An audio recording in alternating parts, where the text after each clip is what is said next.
Mesdames et messieurs, bonjour et bienvenue sur votre chaîne d'information en temps réel, l'actualité en Afrique et dans le monde en continu. Vous informer est notre mission car l'information vous place au sommet du monde. Alors si vous êtes nouveau, abonnez-vous et cliquez aussi sur la petite cloche de notification pour ne plus rien manquer, cela étant fait c'est parti. Eh bien, chers auditeurs, aujourd'hui nous continuons du côté du Mali pour vous parler de cette levée des sanctions de la CEDEAO, le nécessaire consensus. Pour abréger la souffrance des Maliens, l'Observatoire pour les élections et la bonne gouvernance au Mali demande aux autorités de la transition de parvenir à un consensus rapide avec la communauté économique des États de l'Afrique de l'Ouest.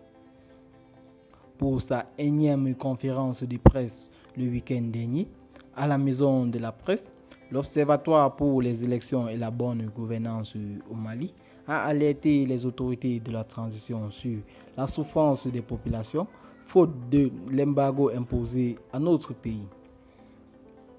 Pour cette plateforme d'organisation non gouvernementale et de la société civile, le bras de fer entre le Mali et la communauté économique des États de l'Afrique de l'Ouest CEDEAO ne doit pas rester à l'état actuel pour manque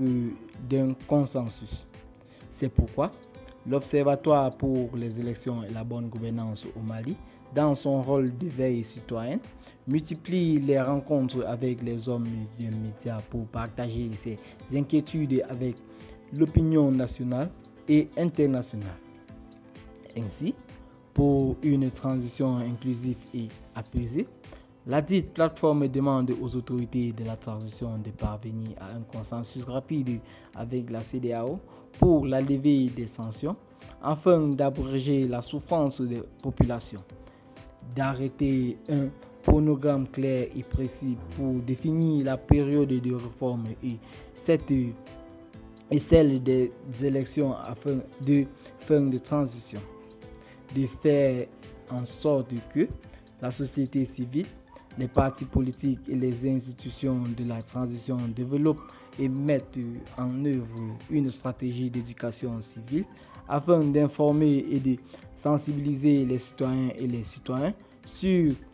les réformes à entreprendre et les étapes de la transition démocratique. Aussi,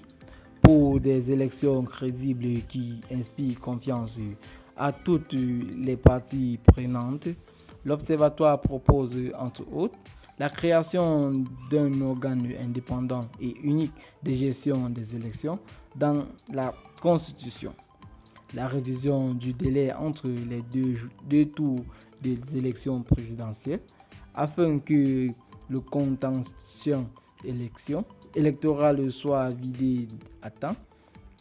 l'intégration des débats entre les candidats à l'élection présidentielle premier et deuxième tour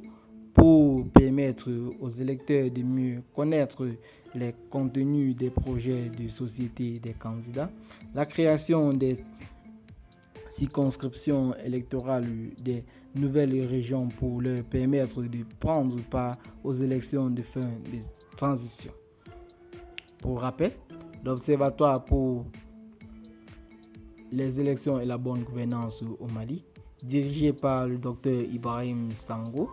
est une plateforme de 36 organisations non gouvernementales et d'associations de la société civile ayant développé une expertise dans le domaine électoral et sur les questions liées à la gouvernance démocratique depuis 1996 au Mali. Eh bien, chers auditeurs, c'est ici que s'achève cette petite note d'information. Abonnez-vous à la chaîne si ce n'est pas encore fait et activez la cloche de notification. Partagez la vidéo avec vos amis que vous trouvez intéressant et dites en commentaire ce que vous en pensez. Bye bye.